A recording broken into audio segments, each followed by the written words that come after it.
las cuarentenas ligadas a la pandemia, estamos aprendiendo una cantidad de cosas y estamos advirtiendo o verificando informaciones que ya teníamos. Es decir, estamos entendiendo comportamientos de la realidad, sobre todo de la realidad social y económica, que ya presumíamos, sobre lo que sabíamos mucho, sobre lo que se escribió y se habló mucho, pero que probablemente no hubiéramos advertido de manera tan contundente. Entre esos aspectos, entre esas realidades o dimensiones de la realidad, está el papel de las telecomunicaciones. No nos estamos refiriendo solamente al papel que cumple la televisión o la radio, que son actividades clásicas o ya antiguas de las telecomunicaciones. Vamos más allá. El papel que cumplen las redes digitales. ¿Para qué? Para ver películas, para transmitir datos, para realizar trabajo. Se descubrió y ahora se intenta regular todo el mundo el teletrabajo, que permite que la gente trabaje desde su casa. Todo lo que tiene que ver el mundo de las redes digitales, de la transmisión de datos satelitales, con la economía, con los movimientos de dinero, con la producción, como decíamos recién, con el trabajo. Todo esto lo sabíamos, viene escribiendo desde hace 20 años y mucho más desde hace 10 años, cantidad de textos sobre el tema. Pero la pandemia lo puso muy en evidencia. Tenemos una experiencia fáctica de lo que significa para la economía el mundo de las telecomunicaciones o de lo que significa esta nueva economía, que es una economía de las telecomunicaciones porque es una economía de la información. Bueno, sobre este universo, sobre este tema, acaba de realizar un avance muy importante el Estado en la Argentina a raíz de un decreto que suscribió el gobierno, el presidente Alberto Fernández con todos sus ministros, es decir, un decreto de necesidad de urgencia. Es un decreto breve que establece básicamente un cambio, que es que todo aquello que tiene que ver con las telecomunicaciones, como acabo de decir, con televisión por cable, internet, telefonía celular, telefonía fija, se transforma en un servicio público. Quiere decir que el Estado tiene ahora sobre estos mercados, sobre estas actividades, mucho mayor influencia, puede condicionarlas, regularlas, modelarlas, mucho más que antes, y además esta influencia creciente modifica las reglas o la ecuación del negocio. ¿Por qué? Porque al transformarse un servicio en servicio público y depender, por lo tanto, mucho más de la regulación del Estado, el precio que se fija por oferta y demanda pasa a ser una tarifa que no necesariamente fija el Estado, pero que sí debe ser autorizada por el Estado. Y esto cambia notablemente todas las condiciones del negocio de las telecomunicaciones en la Argentina y por lo tanto significa un cambio fenomenal en la lógica de la economía argentina. Hay actividades que son estratégicas, por ejemplo, la energía, como todos sabemos, es estratégica, no es un negocio más, es un negocio que determina otros negocios. Bueno, las telecomunicaciones están en este orden de cosas. ¿Por qué es importante este cambio? No solamente por su significado económico, sino por su significado político. Obviamente que Alberto Fernández no lo va a admitir en estos términos, pero él interpreta que tocando la regulación de las telecomunicaciones está tocando a la industria telefónica. Y que tocando a la industria telefónica también toca a una industria que se ha integrado con la telefonía, que es Internet y el cable. Y si dice telefonía, internet y cable, está hablando de Clarín. Es decir, se repone un conflicto entre el kirchnerismo y el grupo Clarín. Conflicto que Fernández venía, por lo que dijo en la campaña y por lo que fueron sus relaciones históricas con los medios de comunicación, a resolver. Aparentemente esta era la promesa tácita que él le había realizado al peronismo y centralmente a Cristina Kirchner.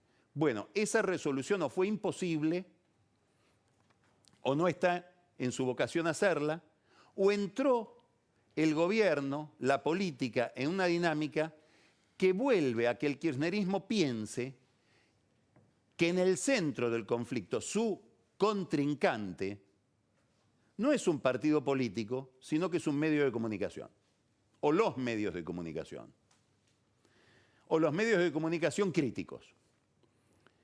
¿Por qué digo esto? Porque es incomprensible este decreto que viene siendo conversado desde hace más de una semana dentro del gobierno, dentro del oficialismo. Claro, vuelve a pasar muy probablemente algo que ya conocimos en el 2008 cuando se inició, en medio de la protesta del campo, se inició el conflicto entre el gobierno de Cristina Kirchner, Néstor Kirchner vivo en aquel momento, y también los medios de comunicación y Clarín. La historia tiene estas coincidencias, estas ironías, estas bromas. ¿Cómo nació el conflicto entre el gobierno y Clarín en medio del conflicto con el campo? Había una manifestación, una concentración oficial de protesta contra la protesta agropecuaria. En esa manifestación estaba Hugo Moyano, que llevaba adelante un conflicto particular por los temas de distribución de diarios con los medios de comunicación, con los diarios y centralmente con Clarín. Moyano solito en una tribuna con un cartelito que decía Clarín miente, por publicaciones que estaba haciendo el grupo Clarín o el diario Clarín sobre problemas que tienen que ver con la vida de los moyanos desde siempre, en general temas de violencia, en este caso de Rosario. ¿Cuál fue el cambio ese día? Que Néstor Kirchner, un poco en broma y bastante en serio, se sentó en esa tribuna al lado de Moyano y agarró él el cartelito. Y a partir de ese momento se desata un conflicto que sigue hasta hoy. Lo interesante es que estamos hablando de conflicto con los medios, estamos hablando de conflicto con Clarín, de una intervención importantísima del Estado en la industria de las telecomunicaciones y, como si fuera obra de la casualidad o como si hubiera una lógica oculta en la historia, una foto del presidente, su esposa, el matrimonio Moyano y Facundo Moyano este fin de semana en la intimidad de Olivos. Después vamos a hablar de esa foto durante el momento whisky. La explicación, entonces, que tiene este decreto nos lleva a una lógica que ya la vimos en el 2008 con la ley de medios. El kirchnerismo tiene un problema con una gente que vive en el sexto B de un edificio. Para corregir su problema o para regular sus relaciones con el sexto B de ese edificio, decide destruir el edificio.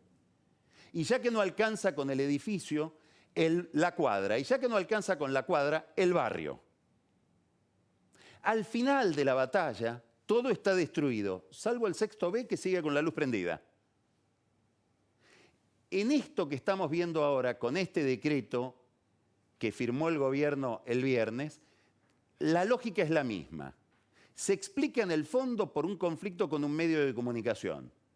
Pero para corregir las relaciones con ese medio de comunicación o eventualmente atacarlo, se decide cambiar la lógica económica de todo un sector y de un sector especialmente, como decíamos, estratégico en la economía, que son las telecomunicaciones. El principal argumento que usa el gobierno para establecer este decreto no es tenemos un problema con Clarín, que es un argumento de la intimidad de la Casa Rosada, de la intimidad del kirchnerismo. Es un argumento muy habitual en el oficialismo, que es: queremos ampliar derechos. Tenemos que intervenir en un mercado para llevar las prestaciones de ese mercado, los beneficios de ese mercado, a más gente. Y, por supuesto, a los que menos tienen. Hay una curiosidad. Suponemos que el presidente la conoce. Todos los que usan teléfono celular, todos los que usan o consumimos Internet por algún prestador de Internet, todos los que usan teléfono fijo, cada vez menos gente, pagan o pagamos el 1% de la facturación, de lo que pagamos en la factura, para que vaya a un fondo que administra el Estado. Ese fondo se llama Fondo del Servicio Universal. ¿Sabe para qué es? Para que el Estado por sí o a través de compañías privadas lleven el servicio a los que menos tienen, a los que no podrían acceder por la vía del mercado porque no les alcanza la plata para comprar ese servicio, o porque viven en zonas donde ese servicio no llega o no es rentable llevarlo. Es decir, donde una empresa, para llevar la fibra óptica o la prestación satelital o la línea de telefonía fija a ese barrio, a esa zona, a ese descampado, no le resultaría rentable. Entonces, para corregir la imperfección del mercado, se genera un fondo que hoy debe tener más o menos acumulados 12.000 millones de pesos, por el cual el Estado da préstamos, o mejor dicho, subsidios, más que préstamos, a muchas empresas a lo largo del país que están estimuladas por esta vía a llevarle el servicio a los que no tendrían el servicio por las empresas que compiten en el mercado. Muchísimas de esas empresas, que se llaman sociedades anónimas con participación estatal mayoritaria, son empresas provinciales donde interviene el Estado provincial. Las hay en Jujuy, en La Rioja, en Misiones. Muchas de ellas funcionan muy bien y llevan el servicio de las telecomunicaciones a lugares donde no llegan las empresas de mercado, estimuladas por este fondo que les otorga determinados montos de dinero, 300 millones, 200 millones, según sean empresas mayoristas o minoristas, para esa extensión o democratización de las telecomunicaciones. No es la única forma que ya tiene el Estado para lograr lo que Fernández quiere lograr con este decreto. Existe también una empresa estatal que se llama ARSAT, Argentina Satelital. Empezó como una empresa de satélites. Después se le agregó una gran red federal de fibra óptica. Es decir, ARSAT se encargó de hacer un tendido de fibra óptica en todo el país. El que inició esto fue Julio De Vido. Es un tendido de grandes, digamos, caños o cables que pueden transportar muchos datos a través de la fibra óptica, mucha información, a lo largo de las grandes rutas nacionales que conectan las principales ciudades del país. Además de este tendido de redes troncales por las rutas principales del país, muchas localidades fueron pidiendo que ARSAT les haga tendidos locales en pequeños pueblos, pequeñas ciudades. ARSAT lo hizo. Se generó un problema, estaban las redes troncales y después redes desconectadas de esos pueblitos. Bueno, Macri continuó con este desarrollo desde ARSAT y conectó todo esto. Conectó las grandes rutas con los tendidos pequeños que habían quedado desconectados. Y así hoy la Argentina tiene, administrada por el Estado, una red de 36.000 kilómetros de fibra óptica. Es una red que, como digo, la administra el Estado, transmite datos, tiene un gran centro de datos, como si fuera la famosa nube donde se concentran datos, y un gran desarrollo tecnológico dividido por áreas: noroeste, noreste, centro, sur. muchas empresas privadas se conectan a ARSAT, usan la red de ARSAT para dar sus prestaciones de telefonía, de internet, transmisión de televisión por cable. Es decir, se usa muchísimo esta red por la cual el Estado cobra. Ahora no va a cobrar como antes, va a cobrar una tarifa, no un precio. A muchos ARSAT les cobra en dólares, seguramente ahora les va a tener que cobrar en pesos. Veremos qué dicen las autoridades de ARSAT de cómo se modifica la propia ecuación económica de una empresa del Estado por este cambio regulatorio del presidente.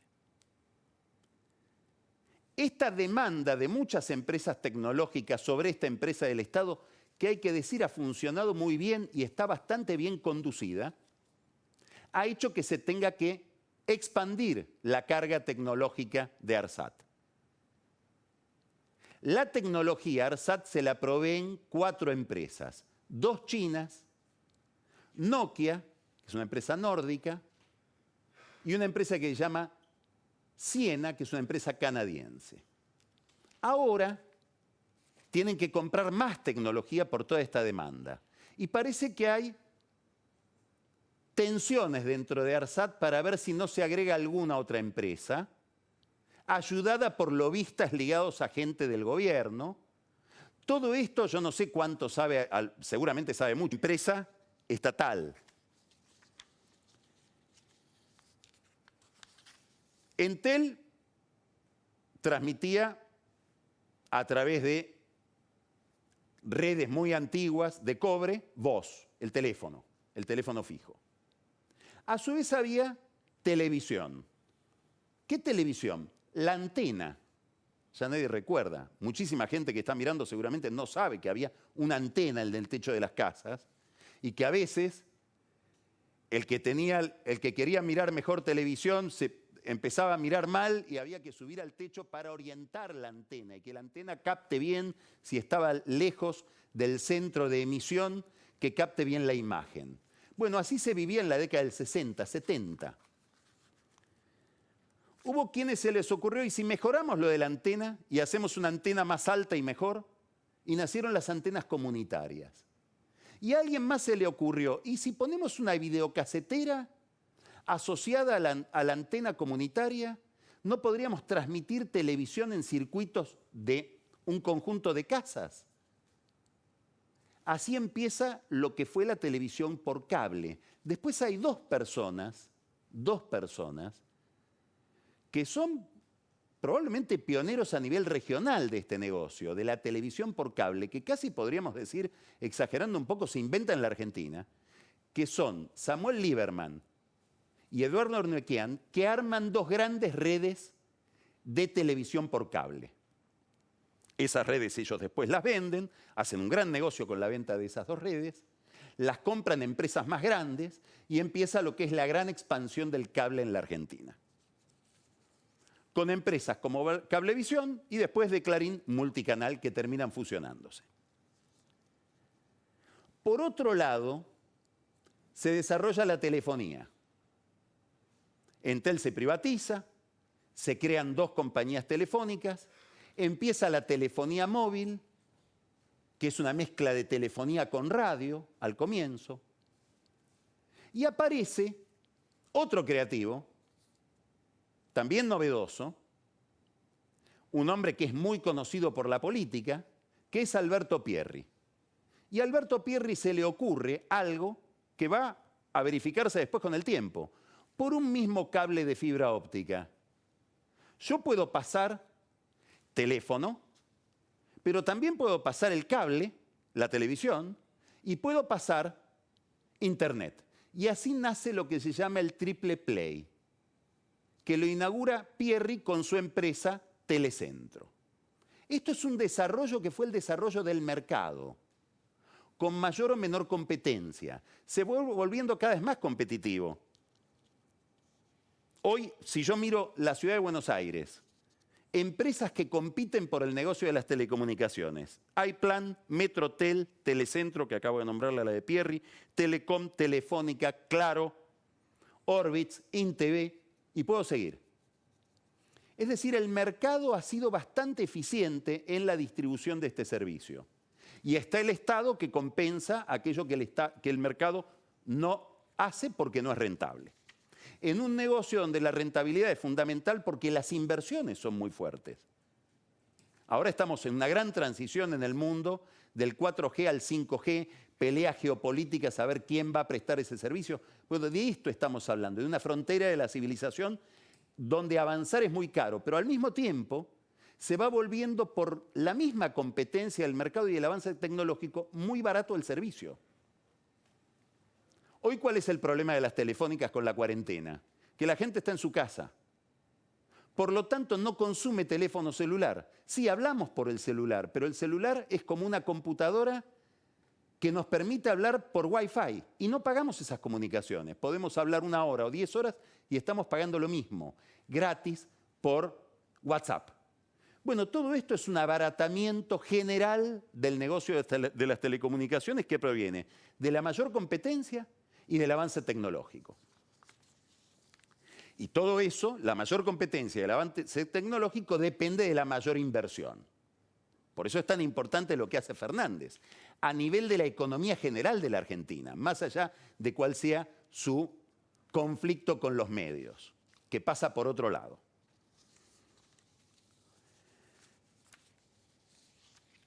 Ahora bien, el decreto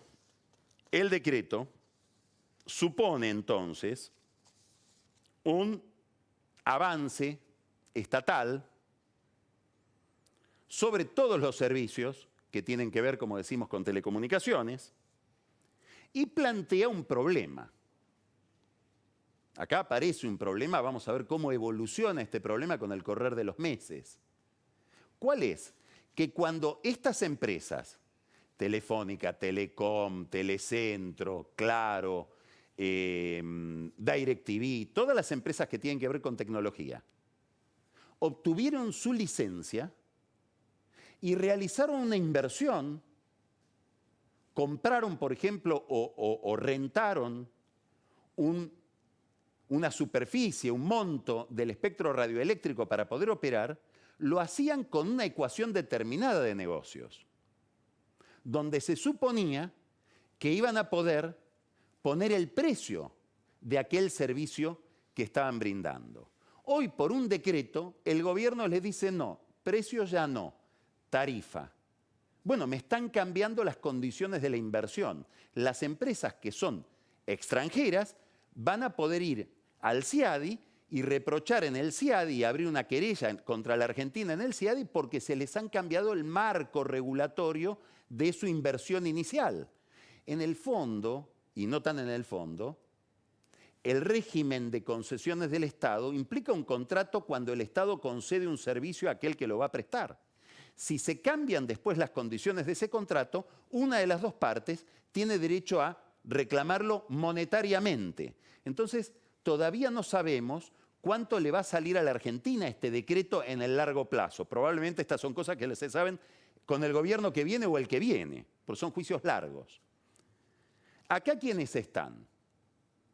Está claro. ¿De quién es? De Slim. No sé si está tan contento Slim de haber festejado lo de la vacuna, o si no lo estará llamando Hugo Sigman para decirle, che, me parece que tu amigo Fernández me hizo una broma. Como sabemos, Slim es parte del negocio de la vacuna del COVID que el Estado se compromete a comprarle a Hugo Sigman. Está Telefónica de España. El presidente dijo el otro día, hablé con Pedro Sánchez, me está contando cómo es que los que me dicen que no hay peligro con el COVID, en Madrid está volviendo, en Barcelona está volviendo, es todo cierto. ¿Le habrá hablado Pedro Sánchez de los intereses de Telefónica Argentina afectados por este decreto o al revés? Alberto Fernández le habrá dicho a Pedro Sánchez, mirá que yo estoy en la expansión de derechos y ahora voy a regular los servicios de Telefónica como un servicio público? ¿O se abrirá una grieta, una fisura entre dos amigos? Telecom, que es una empresa de Clarín, en Telecom está asociado un fondo que se llama FinTech, que es socio de Clarín, era socio ya en Cablevisión, y el líder de ese fondo, que es un fondo americano, es David Martínez.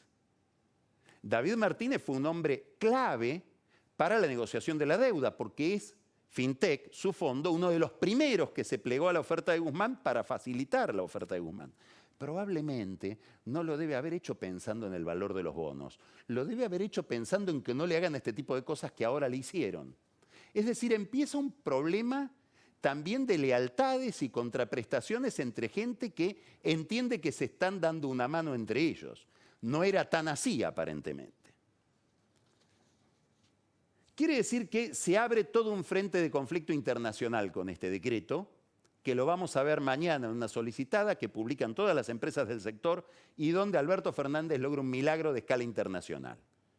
La solicitada la firman la AmCham, la American Chamber, que es la Cámara de Empresas Norteamericanas con sede en la Argentina, y Huawei, que es la principal empresa de telecomunicaciones china. Es decir, en Buenos Aires logran juntarse Estados Unidos y China, que llevan a escala global un conflicto tipo ya Guerra Fría. Bueno, Fernández lo hizo. ¿Qué puede venir detrás de esto? Bueno, el decreto deja abierto un montón de puertas con la idea de servicio público. Porque no solamente dice que se declaran empresas de servicio público todas aquellas de telecomunicaciones que aportan, digamos, las que aportan a ese fondo del servicio universal. Dice, y todos otros servicios que tengan que ver con telecomunicaciones, que puedan ser declarados de interés público, ya no por un decreto, sino por una simple resolución del ENACOM, del Ente Nacional de Comunicaciones. Puede ser que un día nos digan que Netflix, por ejemplo, pasa a ser también regulada por el Estado. WhatsApp, Spotify, puede ser. ¿Lo quiere hacer Fernández? Seguramente no. Pero en el decreto está que puede ahora. Y los inversores de esas empresas o los operadores de esas empresas ya empiezan a mirar que en la Argentina les puede pasar algo que todavía no les iba a pasar. A ver, si uno mira el nivel de reservas del Banco Central y empieza a pensar la angustia que tiene el Banco Central por el nivel de reservas. De hecho, hubo 2 almuerzos del presidente con Martín Guzmán, el ministro de Economía, y con Miguel Pelle, el presidente del Banco Central, la semana pasada para hablar del problema del dólar, del problema de la falta de dólares en el Banco Central. Bueno, todo lo que se paga de Spotify, todo lo que se paga de Netflix, son dólares que le sacamos al central. ¿Podrá un día Fernández decir, bueno, todo eso ahora se paga en pesos? Y Netflix o Spotify decir, bueno, vamos a revisar si queremos o no quedarnos en la Argentina con las nuevas condiciones. Puede pasar a partir de este decreto. ¿Va a pasar? No lo sabemos, pero puede pasar. Es decir, está ya ahora habilitado ese camino. El caso tiene algún parecido con Vicentín, no solamente porque sea un avance sobre el Estado, sino por la forma en que se gestó.